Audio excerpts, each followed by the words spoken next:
નમસ્કાર દર્શક મિત્રો, આપ નિહાળ રહ્યા છો સાઈ ગ્રુપ મીડિયા હાઉસ દ્વારા સંચાલિત નવસારી લાઈવ અને ઝટપટ ન્યૂઝ. અને હાલ અમે આવી પહોંચ્યા છે જૂના થાણા ખાતે સ્વામી વિવેકાનંદ જે સર્કલ છે. આ સ્વામી વિવેકાનંદનું સર્કલ જે ખરું એ નવું બનાવવામાં આવ્યું છે. કારણ માત્ર એટલું હતું કે ભાઈ જૂનું સર્કલ જે ખરું એ ટ્રાફિકમાં અડચણરૂપ થતું હતું અને કહેવામાં આવ્યું હતું કે રસ્તો પહોળો કરવામાં આવ્યો છે. તો રસ્તો જો પહોળો કરવામાં આવ્યો છે જેના કારણે લઈ અને સર્કલ પર વચ્ચોવચ્ચ લેવામાં આવશે. પણ હું જનતાને પૂછીશ, કારણ કે મારી જે સામાન્ય બુદ્ધિ છે અને મારી જે બુદ્ધિ છે એ પ્રમાણે હું જોઉં છું, તો મને તો એવું લાગે છે કે આ સર્કલ હતું ત્યાં જ બનાવવામાં આવ્યું છે. આમાં કઈ લાંબો ફરક પડ્યો નથી, કારણ કે આ સર્કલની જો તમે નવસારી તરફ એન્ટર થતા હો તો ડાબી બાજુએ જગ્યા ઘણી બધી વધારે છે, જ્યારે જમણી બાજુએ જગ્યા ખૂબ ઓછી છે. કે જે માર્ગ સુરત તરફ જાય છે અને સુરત તરફથી ક્રિક તરફ જાય છે, તમે જુઓ તો આ મોટી ગાડીઓ જ્યારે આવે અને એમને આ ટર્ન કાપવાનો હોય તો ટર્ન કાપતી વખતે તો એમને જગ્યા ઓછી જ પડવાની છે. તો સર્કલ શા માટે ફેરવવામાં આવ્યું મને કઈ સમજ નથી પડતી. અથવા તો સર્કલ નવું બનાવ્યું તો નવું સર્કલ સેન્ટરમાં વચ્ચોવચ્ચ લેવું જોઈએ. આપ જો અહીંથી પસાર થતા હો તો આપ પણ જોજો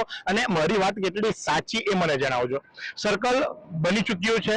આજે વૃક્ષારોપણ પણ કરી દેવામાં આવ્યું છે, સુશોભિત કરવામાં આવ્યું છે. સ્વામી વિવેકાનંદજીની પ્રતિમાને પુનઃ સ્થાપિત કરી દેવામાં આવી છે. ગઈકાલે કલર પણ મારવામાં આવ્યો હતો અને હવે કલરને સુકાવવા માટે તમે જુઓ તો ગ્રીન કાર્પેટ ઓઢાવી દેવામાં આવ્યો છે. નવું સર્કલ બની ગયું છે. હવે લોકાર્પણ થશે. લોકાર્પણની અંદર માફ કરજો, રીલોકાર્પણ થશે અને રીલોકાર્પણની અંદર ટાઈફાઓ કરવામાં આવશે, મંડપ કદાચ પડશે, સાઉન્ડ આવશે, ખુરશી ટેબલ આવશે, નેતાઓ આવશે અને કદાચ કે ચા નાસ્તો કે ભાઈ આઈસ્ક્રીમ ખાવામાં આવશે. મૂળ કહેવાનો ભાવ છે થોડો ઘણો ખર્ચો બીજો આમાં ઉમેરવામાં આવશે.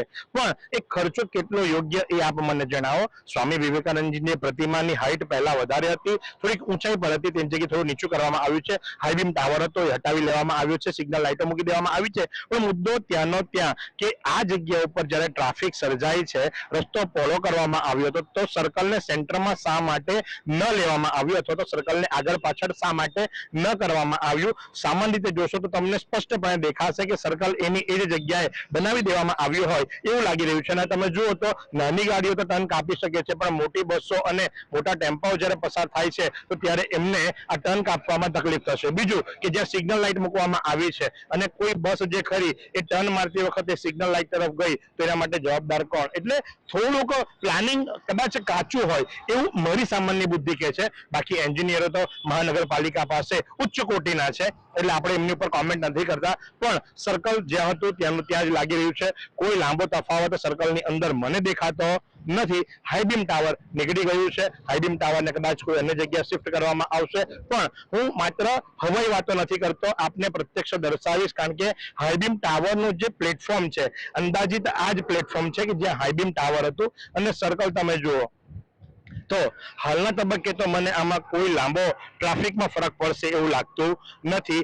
કારણ કે સર્કલ વચ્ચોવચ્ચ આવવું જોઈએ એની જગ્યાએ એક સાઈડ ઉપર છે એવું લાગી રહ્યું છે. કારણ કે આ જે છે એ બધા પેલા સ્ક્રુઓ છે હાઈબીમ ટાવરના. તો મૂળ કહેવાનો ભાવાર્થ જે હેતુસહ આ સર્કલ બનાવવામાં આવ્યું છે એ હેતુની અંદર કદાચ થોડીક ઉતાવળ થઈ ગઈ હોય એવું લાગી રહ્યું છે. અને ગઈકાલે જ એક સિનિયર પત્રકાર અને પ્રોફેસર જસુભાઈ નાયકે કહ્યું કે ભાઈ જે તે સમયે આ સર્કલ બનાવવામાં આવ્યું હતું, જે તકતી હતી એ જ તકતી પુનઃ સ્થાપિત કરવામાં આવે. હવે એ કોણ સાંભળે છે, કેટલું સાંભળે છે એ જોવાનું રહ્યું, કારણ કે નામના તો બધાએ મેળવવાની હોય છે. અને અમારા સમયની અંદર આ સર્કલ બન્યું અને અમે એનું લોકાર્પણ કર્યું, એ જે લાવો મેળવવો એ પણ મહત્વનો હોય છે. એટલે કદાચ એવું બની શકે કે ભાઈ એ લાવો મેળવવા માટે આજના નેતાઓ અથવા તો આજના અધિકારીઓ અથવા તો આજના શાસક પક્ષના જે કાર્યકર્તાઓ છે કદાચ પોતાનું નામ પણ મૂકી શકે. તો એ જોવાનું રહ્યું કે જે તે સમયે જેમણે વિચાર કરી જગ્યા ફાળવી અને આ કાર્ય કર્યું હતું એમને યથાયોગ્ય રાખવામાં આવે છે કે કેમ. મોટો પ્રશ્ન છે. હાલ તો એક વાત છે કે ભાઈ આ સર્કલ બનાવવામાં આવ્યું, આ સર્કલ કેટલું યોગ્ય બનાવવામાં આવ્યું